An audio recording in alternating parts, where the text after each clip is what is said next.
This is the GoPro Mission 1 Pro. It's one of the most hyped up cameras of the year because GoPro put a 1-inch sensor inside of their action cameras. Now there's lots of 1-inch sensor cameras out there that can fit in your pocket, namely the one right behind the screen here. The difference is, look at this, rack focus. It does not have autofocus, which is something that is the instant thing I like to point out. Now that I'm going to be nitpicky because you are trying to decide whether or not you want to buy the new GoPro Mission 1 Pro. It's not the action anymore. It's its own series. So let's be quick about this because you've got other things to do. Everybody's already talking about all the different features, all the different settings and whatnot. If you're an everyday consumer that just wants to buy this for vlogging and then have a camera that you can just take with you in your pocket, yes, it will have really good high quality footage in the daytime, lots of open exposure. That's what GoPro's known for. High quality footage in broad daylight. Now you get a hood, which even helps with the shots as well.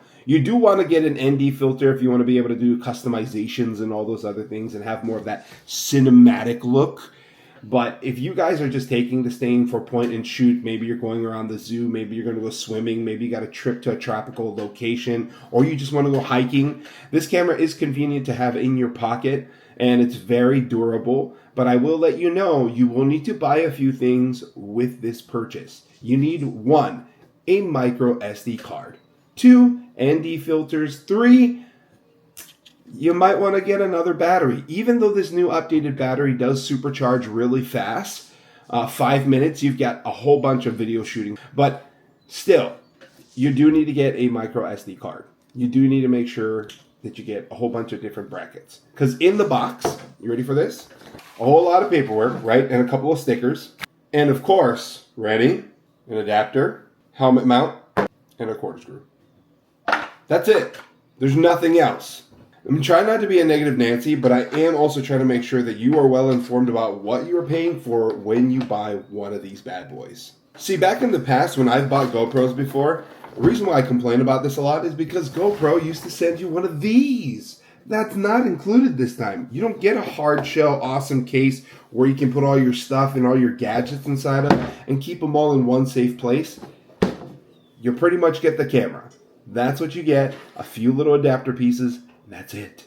Now, one thing I like to point out is that turn on time is actually pretty quick. So standby runs really well and you can instantly capture things just on the go really quickly. That was really fun to do on my trip to the Toledo Zoo because in the past it wasn't really a reliable thing being able to do quick capture. Now it's on the last setting, and whatever the last setting was, it will automatically start recording in that last setting. Now when it comes to switching between the different settings, one thing I liked about DJI, and I'm not trying to poop on GoPro, is that whenever I switch, say if I wanted to just do photo for a minute, right?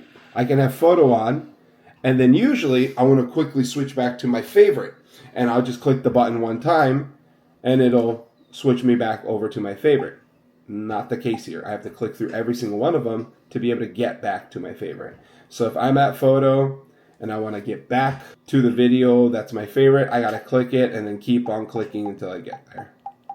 And sometimes I miss it just like that. It doesn't have the adjustable lenses. There's no switching this lens out for the professional ALS camera. The next one will have, the next Mission 1 Pro, where you can put an actual lens on there. And even then, it doesn't autofocus. You have to manual focus. Some of you love that. You're professionals, but if you're everyday consumer, not a thing. So that's not a thing. Me being nitpicky, well, those are the things you should be aware of if you are considering getting the GoPro Mission 1 Pro as your next action camera. Guys, I hope this video helped you in your decision making on whether or not you're going to get one of these bad boys for your next action camera. Again, I recommend this to professionals. Everyday user, probably a little more questionable on whether or not you need something like this. I will see you on the next one, guys. Peace. Aloha.